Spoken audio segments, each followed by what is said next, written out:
Hello students, आज हम पढ़ेंगे मैथ्स। ये बेसिक मैथ्स है। ये कक्षा 6 से लेकर 12th तथा कंपटीशन सभी एग्जामों में काम आता है। तो माखन एजुकेशन में आपका स्वागत है। और अगर आपको वीडियो अच्छी लगे तो चैनल को सब्सक्राइब करें, लाइक करें और शेयर करें। धन्यवाद। तो सबसे पहले हम देखते हैं गणित की शाखाएं।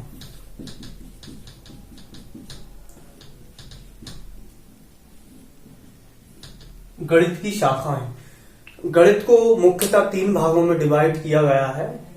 गणित की मुख्य रूप से 3 शाखाएं हैं। नंबर 1 है अंक गणित, नंबर 2 है बीज गणित और नंबर 3 है रेखा गणित। गणित की प्रमुख 3 शाखाएं हैं। इसको 3 शाखाओं में विभाजित करके अध्ययन किया गया है। नंबर 1 अंक गणित, नंबर 2 बीज गणित, नंबर 3 रेखा गणित।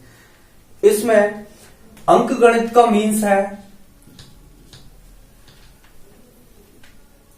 कि जो हमें अंकों के मतलब ये हमारे पास गणित है और इस प्राकृतिक गणित में से यदि हम अंकों का अध्ययन जिस पार्ट्स के अंतर्गत करते हैं वो कहलाता है अंक गणित।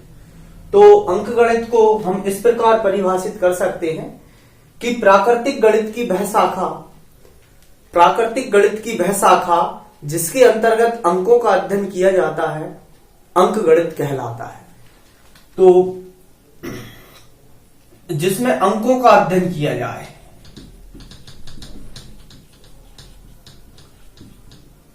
अंकों का अध्ययन किया जाए अंक गणित कहलाता है। जैसे 0, 1, 2, 3, 4, 5 आदि। दूसरी चीज है हमारे पास, फर्स्ट है अंक गणित, दूसरा है बीज गणित।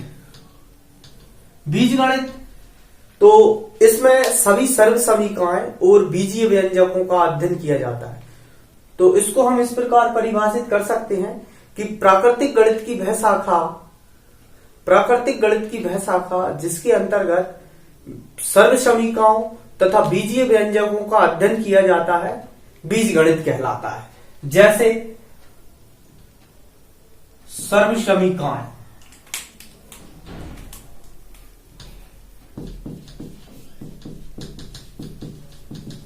समीकरण, और बीजीय व्यंजक का अध्ययन। जैसे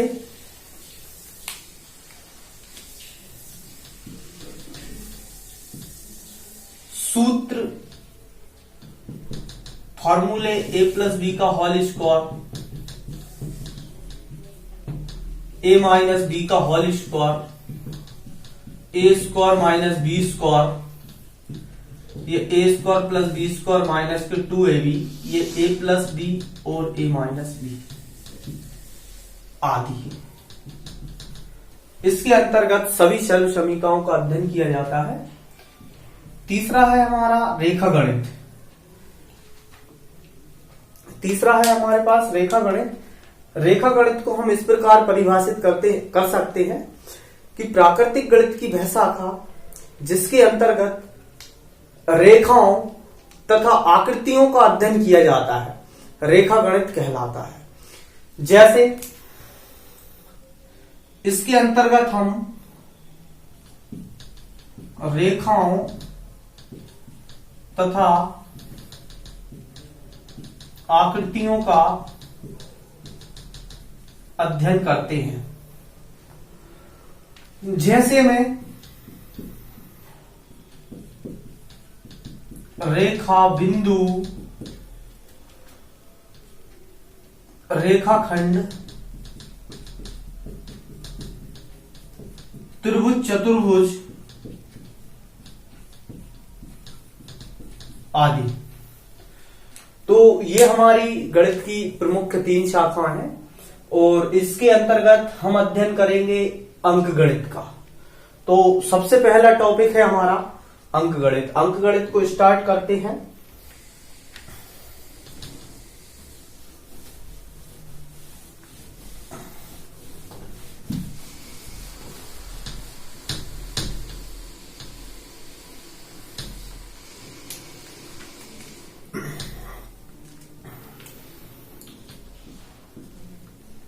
अंक गणित में हमारे पास सबसे पहले महत्वपूर्ण है संख्या पद्धति।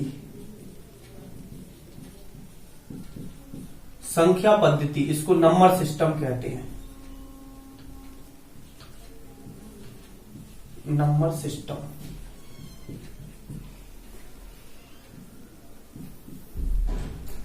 तो पहली चीज हम संख्या पद्धति का अध्ययन करेंगे। संख्या पद्धति क्या होता है कि वह पद्धति जिसके अंतर्गत हम संख्याओं तथा उनके गुणों का अध्ययन करते हैं, संख्या पद्धति कहलाता है। संख्या पद्धति के अंतर्गत हम सभी संख्याओं का अध्ययन करते हैं और उनके गुणों का अध्ययन करते हैं। तो जिस प्रकार हमारे पास सबसे पहले प्रकृति से जो नंबर प्राप्त थे वो 1, 2, 3, 4, 5, इस प्रकार ये अनंत तक हमारे पास नंबर थे। अब इसके बाद तो इनको कहा कि ये हमें नंबर सभी प्रकृति से प्राप्त है, इसलिए इनको कहा कि ये नंबर प्राकृतिक है। तो इन्हें बोले प्राकृत संख्याएं। प्रकृति से प्राप्त है इसलिए इनको बोलेंगे प्राकृत संख्याएं। इसके बाद कुछ और गणितज्ञों ने रिसर्च किया और बताया कि इससे भी पहले नंबर होता है, वो बताया 0। तो ये 0 है, इसकी खोज हमारे भारत में ही हुई है और इसको बताया गया कि ये 1 के पहले रखते हैं। 1 से छोटा है इसलिए इसको 1 से पहले रखा जाए। तो अब यदि हमने इन संख्याओं में, प्राकृत संख्याओं में 0 को भी यदि शामिल कर दिया तो ये पूर्ण संख्याएं कहलाएंगी। इनको बोले पूर्ण संख्याएं हैं, ये संख्याएं पूरी हो चुकी हैं। फिर इसके बाद और गणितज्ञ आए, उन्होंने बताया कि इसके बाद भी और संख्याएं होती हैं। तो उन्होंने बताया कि जो संख्याएं 0 के इस तरफ धनात्मक होती हैं वो इस तरफ ऋणात्मक भी होती है। तो ये सभी संख्याएं इधर ऋणात्मक होंगी, ये यहां अनंत तक संख्याएं होंगी।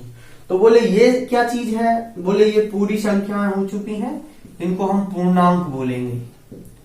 ये हमारे पास पूरी संख्याएं हैं, इनको हम पूर्णांक बोलेंगे। तो हम इनको इस प्रकार परिभाषित कर सकते हैं। सबसे पहली है प्राकृत संख्याएं। प्राकृत संख्याएं, इनको इंग्लिश में बोलते हैं नेचुरल नंबर।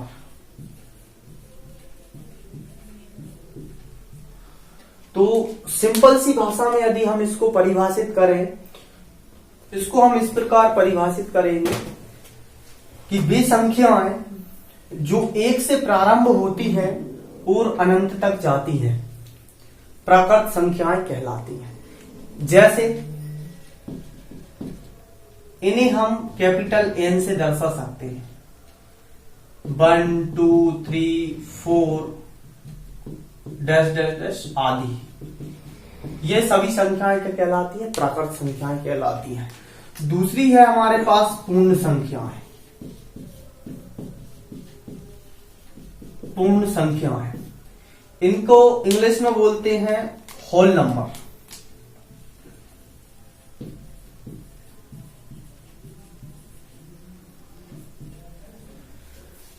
तो इसको हम इस प्रकार परिभाषित कर सकते हैं कि यदि प्राकृत संख्याओं में 0 को भी शामिल कर दिया जाए तो वह पूर्ण संख्याएं कहलाती हैं। यदि प्राकृत संख्याओं में 0 को भी शामिल कर दिया जाए तो वह पूर्ण संख्याएं कहलाती हैं।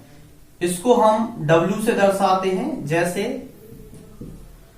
ये 0, 1, 2, 3, 4, 5 डैश डैश डैश आदि, ये सभी संख्याएं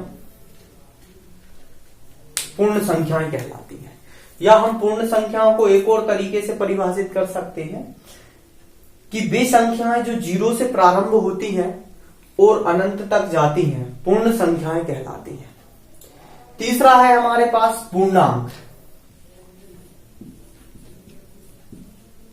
इसको हम इंटीजर्स बोलते हैं। इसको हम इस प्रकार परिभाषित कर सकते हैं कि ये हमारे पास पूर्ण संख्याएं हैं। 0 से हमारे पास पूर्ण संख्याएं हैं। इनमें यदि हम ऋणात्मक संख्याओं को और शामिल कर दें तो ये पूर्णांक कहलाती हैं।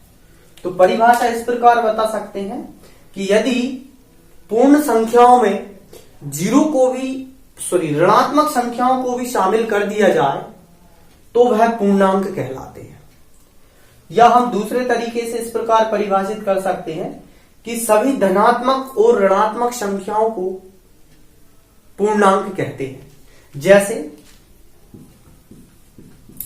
इसे हम i से दर्शाते हैं, इंटीजर्स।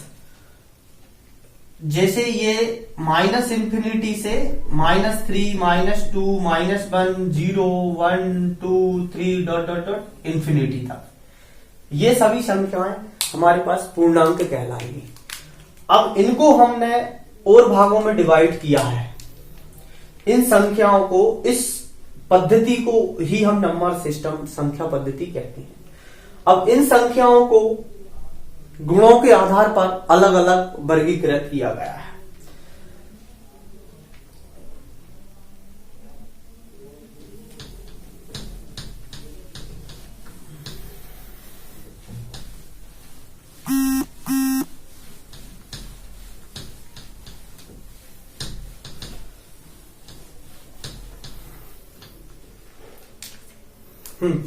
इसमें हम सबसे पहले पढ़ेंगे सम संख्याएं।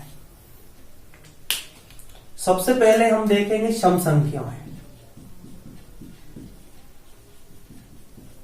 सम संख्याएं, इनको हम इवन नंबर कहते हैं।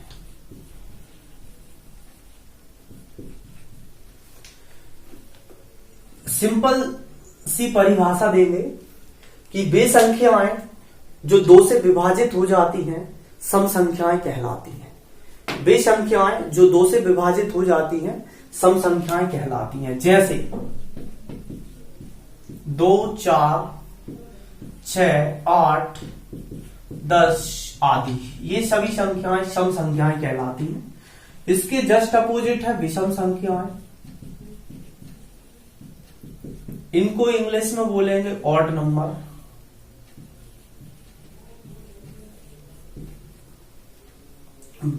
इसको हम इस प्रकार परिभाषित करेंगे कि वे संख्याएं जो 2 से विभाजित नहीं होती हैं विषम संख्याएं कहलाती हैं। जैसे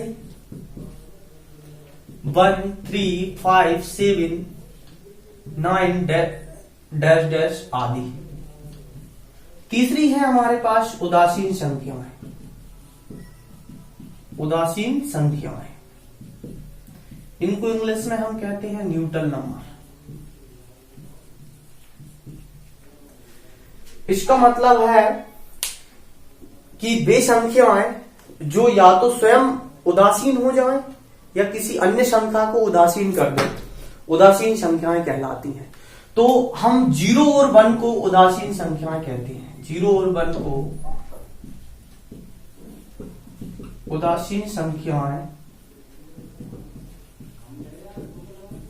0 और 1 को उदासीन संख्याएं कहते हैं। इसमें जैसे में हम सिर्फ 0 और 1 को लिखेंगे। अच्छा, ये किस प्रकार उदासीन हो जाती हैं, न्यूट्रल हो जाती हैं? जैसे कि मान लो हम 5 में 0 से गुणा करेंगे तो हमारा आंसर आएगा 0। इसका मतलब है कि ये 0 ने 5 को न्यूट्रल कर दिया, उदासीन कर दिया। या हम 5 में 0 से डिवाइड करेंगे तब भी हमारा जीरो को हम 5 से डिवाइड करेंगे तब भी हमारा आंसर आएगा 0। इसका मतलब है कि इसने 5 को उदासीन कर दिया। इसी प्रकार जैसे कि 1 है, 1 का यदि हम 5 के साथ मल्टीप्लाई कर दें तो इसका मतलब होता है 5। तो इसका मतलब यह है कि 1 अपने आप न्यूट्रल हो गया। यदि हम 5 में 1 से डिवाइड कर दें तो इसका मतलब आता है 5। तो इसका मतलब यह है कि 1 न्यूट्रल हो गया। तो इन्हें हम बोलेंगे उदासीन संख्याएं। इसके बाद हमारे पास है भाज्य संख्याएं। भाज्य संख्या, तो भाज्य संख्याएं क्या होती हैं?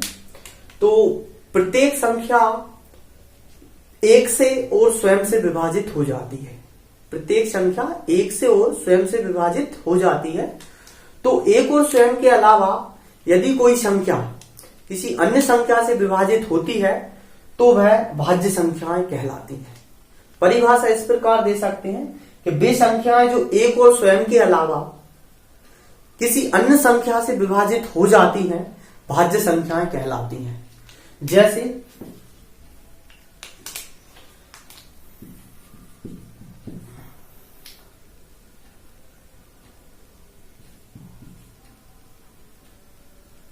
2, 4, 6, 8, 9, 11, 9, 10, 12, 14, 15 आदि।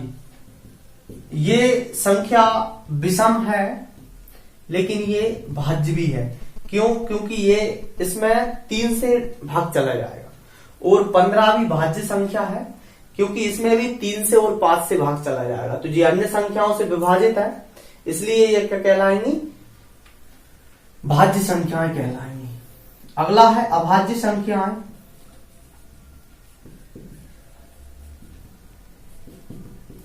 अभाज्य संख्याएं मतलब है कि वे संख्याएं जो 1 और स्वयं के अलावा किसी अन्य संख्या से विभाजित नहीं होती हैं अभाज्य संख्याएं कहलाती हैं। जैसे 3, 5, 7, 11, 13, 17 आदि। ये संख्याएं 1 और स्वयं के अलावा किसी अन्य संख्या से विभाजित नहीं होती, इसलिए ये क्या कहलाती हैं? अभाज्य संख्याएं कहलाती हैं। इसके बाद हमारे पास और संख्याएं हैं।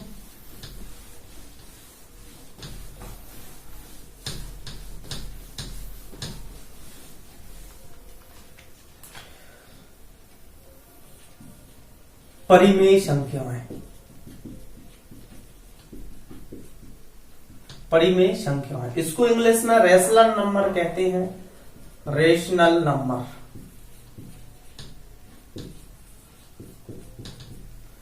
इसका मतलब यह है कि यदि हम किसी संख्या को ऐसे अंश बटे हर के रूप में लिख सकते हैं और हर का मान 0 ना हो तो वह संख्याएं परिमेय संख्याएं कहलाती हैं। परिभाषित इस प्रकार कर सकते हैं कि वह संख्या जिसे अंश बटे हर के रूप में लिखा जा सकता है या वह संख्या जिसे p बटे q के रूप में लिखा जा सकता है परिमेय संख्याएं कहलाती हैं। जैसे 1/2, 3/5, 15/16 डैश डैश डैश आदि। ये सभी संख्याएं परिमेय संख्याएं कहलाती हैं। अब हमारे पास है अपरिमेय संख्याएं।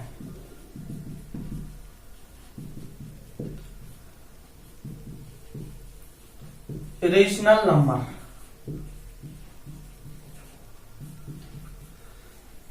इनका मतलब यह है कि जिन्हें हम अंश बटे हर के रूप में नहीं लिख सकते तो परिभाषा इस प्रकार देंगे कि वह संख्याएं जिन्हें हम अंश बटे हर के रूप में नहीं लिख सकते अपरिमेय संख्याएं कहलाती हैं। जैसे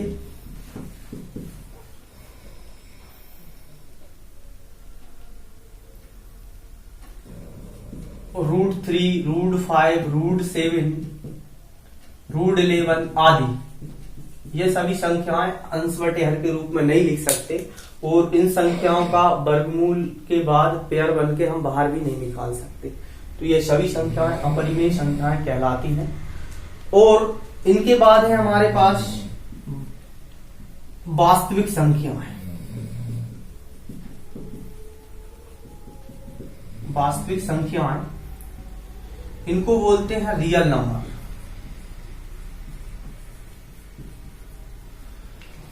तो वास्तविक संख्याएं कौन सी कहलाएंगी?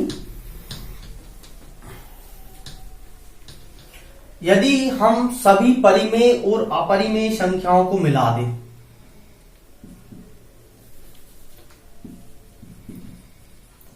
परिमेय संख्याएं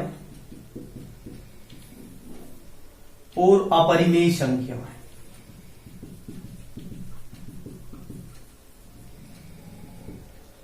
यदि इन सभी संख्याओं को मिला दें तो वो वास्तविक संख्याएं कहलाती हैं। तो इसकी हम परिभाषा इस प्रकार ले सकते हैं कि सभी परिमेय और अपरिमेय संख्याओं को वास्तविक संख्याएं कहते हैं। ये है हमारे पास संख्या पद्धति। पूरी संख्याओं को उनके गुणों के आधार पर वर्गीकृत किया गया है। अब हमारा दूसरा टॉपिक है शाखाओं में, गणित की शाखाएं। गणित की शाखाओं में हमारा दूसरा टॉपिक है